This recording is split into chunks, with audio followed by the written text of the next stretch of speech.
కాంగ్రెస్ ప్రభుత్వంపై బీజేఎల్పీ నేత మహేశ్వర్ రెడ్డి ఫైర్ అయ్యారు. ఇచ్చిన హామీల్ని తుంగలో తొక్కి ప్రజలను మోసం చేస్తుందని మండిపడ్డారు. సమస్యను డైవర్ట్ చేయాలని సీఎం రేవంత్ చూస్తున్నారని విమర్శలు చేశారు.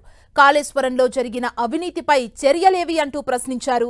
బీసీలకు 42% రిజర్వేషన్లు అమలు చేయాల్సిందేనన్నారు.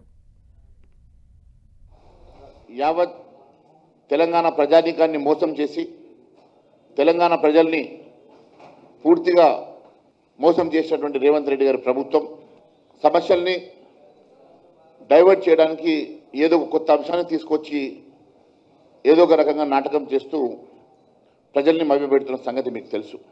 మరి రేపు స్థానిక ఎన్నికలు 42% బీసీ రిజర్వేషన్ అంశం కానీ కాళేశ్వరంలో ఏ రకంగా